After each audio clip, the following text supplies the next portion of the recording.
wabarakatuh. Hello everyone, welcome back to podcast Ngobrol Sekolah bareng Miftahul Janah dan narasumber luar biasa kita, Ibu Eka Sari Dewi SSI MPD. Nah, Bu, gimana kabarnya hari ini? Alhamdulillah sehat. Jadi, pada materi hari ini kita akan membahas tentang program Adiwiyata. Bu, jadi kan beberapa hari ini saya dengar SMA 1 Longa sudah membuat program Adiwiyata. Apa Bu itu Adiwiyata dan apa tujuan program tersebut di lingkungan sekolah kita? Baik, Assalamualaikum warahmatullahi wabarakatuh. Pemirsa Molah yang menonton podcast sekolah SMA Negeri 1 Longa. Terima kasih. Bagus sekali hari ini kita berbagi pengalaman yang kita lakukan di SMA 1 Longa terkait dengan program Adiwiyata. Terkait dengan Adiwiyata ini memang program ini sesuai dengan visi sekolah ya. Di mana visi SMA Negeri 1 Longa itu berprestasi berdasarkan Inta dan Iptek, luasan lingkungan dan wirausaha. Nah, ada satu kalimat itu berwawasan lingkungan. Nah, artinya adalah sekolah itu concern untuk menumbuhkan kesadaran daripada warga sekolahnya itu perilakunya itu harus berwawasan lingkungan.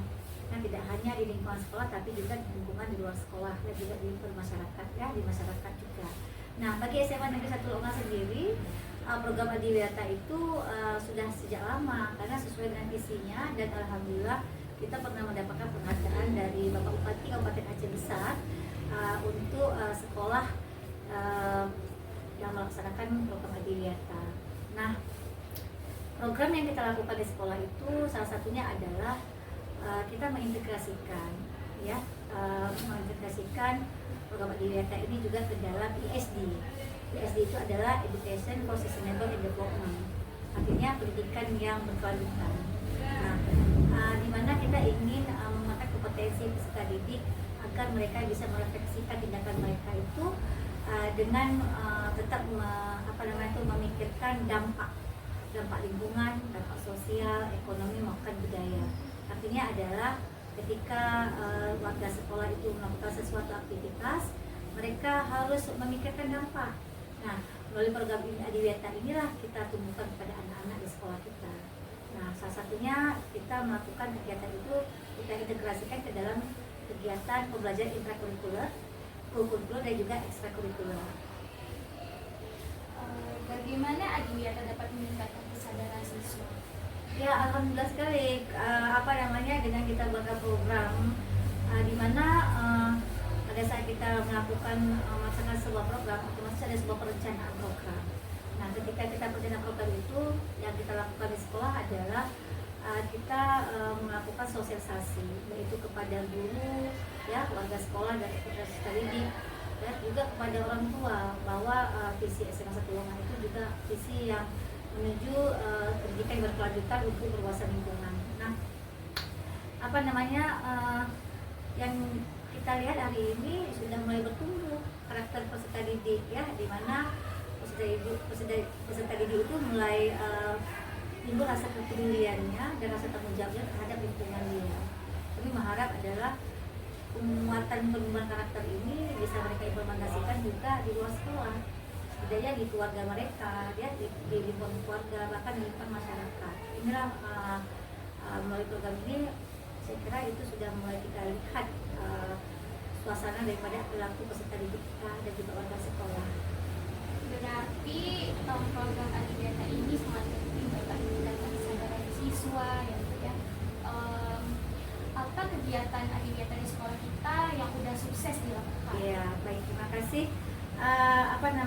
Banyak sekali memang kegiatan yang kita lakukan pada program Adiwiyata ini.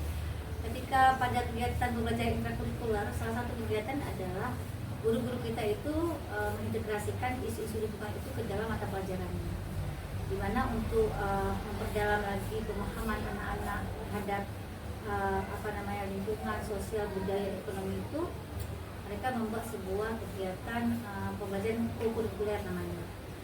Jadi aktivitasnya itu bisa berbasis proyek, berbasis pendekatan berbasis STEM, ya, berbasis pendekatan berbasis empiri, eksperimen dan sebagainya. Yang terpenting adalah aktivitasnya itu diintegrasikan ke dalam isu-isu lingkungan. Apalagi kalau kita lihat hari ini, kenapa hari ini kita concern ke dalam intrakurikuler? banyak hari ini kalau kita lihat isu-isu utama yang ada di lingkungan kita itu seperti pemanasan global, kemudian juga mungkin pencemaran mikroplastik ya. Kalau kita lihat hari ini juga skala darurat di beberapa daerah, bahkan dari krisis iklim ya, krisis pangan, air dan energi, sampai hilangnya keanekaragaman hayati juga menjadi isu yang perlu kita kita lakukan pencegahan bersama-sama. Nah, melalui pendidikan lah dilakukan oleh SMA 1 Lumah, salah satunya mengintegrasikan. Nah, yang mana kegiatannya? Yang salah satu yang kita lakukan adalah manajemen kompos, ya, manajemen sektor persampahan.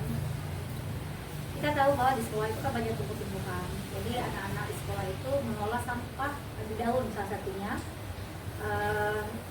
Di mana sampah-sampah itu mereka olah menjadi kompos. Ya, mereka membuat sebuah proyek dengan guru, guru itu berkolaborasi dengan beberapa lintas mata pelajaran. Kemudian mereka menghasilkan sebuah produk, ya, kompos.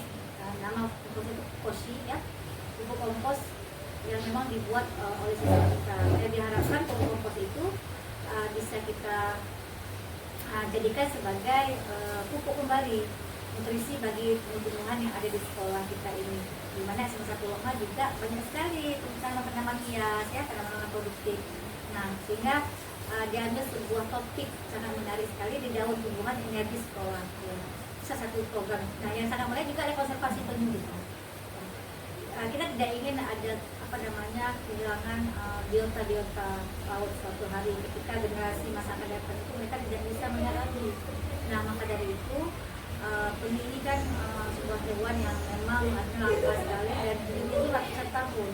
Nah, ketika kita tidak melestarikannya itu akan punah biota itu. Dan apa dilakukan SMA 1 Lumah? Salah satunya melakukan konservasi penyu di halaman sekolah melalui media cincin sungai ya. Jadi setiap tahunnya itu kita SMA 1 Lumah itu membeli telur penyu dari masyarakat yang memang salah satu mata pencarian mereka itu mencari telur penyu di pantai di musim-musim tertentu. Insya Allah nanti di musim timur nanti penyu mungkin sudah hadir lagi ke sekolah daerah kita. Sebagian penyu itu memang kita mintakan untuk kita tangkapkan kembali, sehingga kita membeli dari masyarakat dan kita tangkapkan di halaman sekolah, jadi kita lepaskan kembali ke habitatnya. Nah, ini juga salah satu upaya kita supaya nanti edukasi berbasis lingkungan itu bisa bertumbuh, sehingga anak-anak hari ini mereka bisa ada upaya ya, ketika mereka berbuat sesuatu mereka juga bisa memikirkan dampak dari perilaku mereka. Nah, yang kita lakukan intinya adalah program Adiwiyata ini kita mengintegrasikan education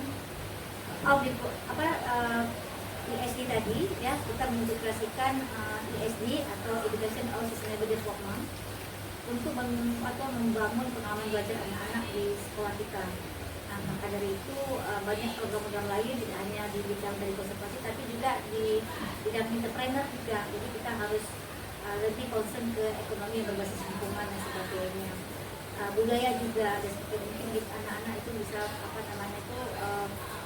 menumbuhkan karya mereka itu, sertasi karya mereka itu dalam bentuk mungkin kreativitas di bidang seni dan sebagainya. Dan artian adalah bagian daripada kampanye dan juga merefleksikan tindakan anak-anak agar ketika mereka berbuat tetap memikirkan dampak lingkungan, ekonomi, budaya dan sosial. Ibu, segitu saja. Apa ada tambahan dari Ibu? Oke, closing statement dari saya untuk kegiatan podcast Molah pagi hari ini dengan tema program Adiwiyata. Mari semua kita hari ini kami mengajak untuk terus kita membantu pemerintah dalam hal menangani ataupun mencari solusi-solusi terkait dengan isu-isu global yang lagi ada di dunia kita ini, sehingga diharapkan kita bisa menjadi agen perubahan ya, untuk menciptakan menjadikan bumi kita itu menjadi bumi yang sustainable, yang berkelanjutan, sehingga suatu hari kita semuanya ini menjadi orang-orang yang bijak dalam melakukan tindakan-tindakan kita dan tetap memikirkan setiap kelakuan kita itu berdasarkan dampak lingkungan, ekonomi, sosial, dan budaya. Terima kasih dari kami SMA 1 Lokma. Saya Eka Saidoli. Assalamualaikum warahmatullahi wabarakatuh. Thank you everyone udah ngikutin podcast Ngulah hari ini. Stay tune di episode selanjutnya ya. Wassalamualaikum warahmatullahi wabarakatuh. Assalamualaikum.